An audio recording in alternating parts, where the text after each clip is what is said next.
Tanahku yang ku cintai,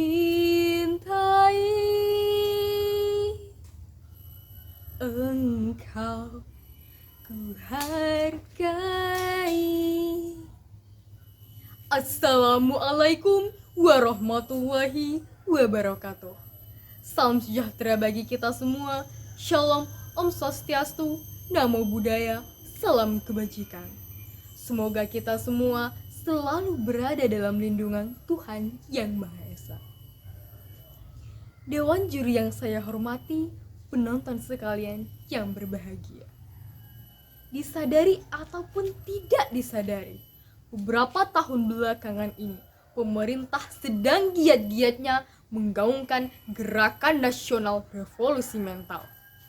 Gerakan ini pertama kali dipelopori oleh Presiden Insinyur Soekarno pada pidatonya di Hari Kemerdekaan Republik Indonesia 17 Agustus 1956. Lantas, mengapa Gerakan Nasional Revolusi Mental ini kembali digalakkan pada era reformasi sekarang? Apa yang sebenarnya terjadi pada rakyat Indonesia sehingga perlu dilakukannya revolusi mental? Serta bagaimanakah implementasi dari gerakan tersebut? Untuk itu, izinkan saya, Resi Ramadanti, mahasiswa kimia Universitas Negeri Malang, menyampaikan gagasan-gagasan saya yang sudah tertuang dalam sebuah pidato yang berjudul mengokohkan kembali semangat juang revolusi mental di bumi pertiwi. Dewan juri yang saya hormati, saudara-saudaraku sekalian dimanapun Anda berada. Gerakan Nasional Revolusi Mental adalah gerakan nasional yang dilakukan untuk mengubah cara pandang, nilai-nilai, sikap-sikap, pola pikir, perilaku-perilaku bangsa Indonesia untuk membentuk Indonesia yang berdaulat, mandiri, dan berkepribadian. Presiden Insinyur Haji Joko Widodo dengan semangatnya menyampaikan kepada kita semua bahwa Gerakan Nasional Revolusi Mental bertujuan untuk membentuk manusia yang berhati putih, bermental baja, bersemangat elang Raja Wali, berjiwa api yang menyala-nyala. Saudara-saudaraku sekalian, mengapa revolusi mental perlu dilakukan di Indonesia? Jawabannya adalah karena keadaan negara kita saat ini sedang tidak baik-baik saja, saudaraku. Kita sedang dihadapkan dengan permasalahan-permasalahan yang dapat memicu kehancuran bangsa. Pada saat ini, kita tengah dihadapkan dengan krisis integritas. Bagaimana tidak, perilaku-perilaku dalam berbangsa dan bernegara dilakukan secara tidak jujur, tidak bermoral, dan tidak bertanggung jawab yang menyebabkan integritas itu menjadi barang yang sangat mahal. Hal ini dapat kita lihat dari situasi dan kondisi yang terjadi di negara kita saat ini. Berdasarkan data dari Komisi Pemberantasan Korupsi, per 1 Januari hingga 30 Juni 2020, terdapat setidaknya 169 kasus korupsi yang ada di Indonesia. Sungguh angka yang memprihatinkan, saudaraku. Hal ini membuktikan bahwa masih rendahnya jiwa-jiwa integritas yang dimiliki oleh bangsa kita. Kemudian saudara-saudaraku, masalah yang tak kalah pelik yang sedang kita hadapi sekarang adalah semangat untuk berdaya saing, kekreativitasan, dan etos kerja yang dimiliki tenaga kerja Indonesia mengalami penurunan dari waktu ke waktu. Dari penelitian yang dilakukan oleh International Institute for Management for Development, didapatkan hasil bahwa kualitas tenaga kerja Indonesia berada di peringkat 45 terendah dari total 65 negara di seluruh dunia. Rendahnya kualitas tenaga kerja ini menyebabkan perekonomian kita tertinggal jauh terbelakang dari negara-negara lain.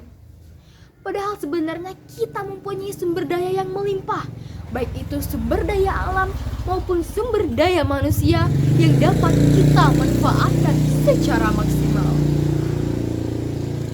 Dewan juri yang saya hormati, penonton sekalian yang berbahagia.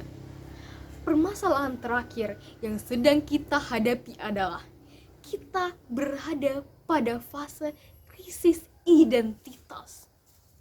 Semangat gotong royong yang mulai menurun, gaya hidup individualisme dengan orientasi kebarat-baratan menjadi sebuah tren di masa sekarang ini.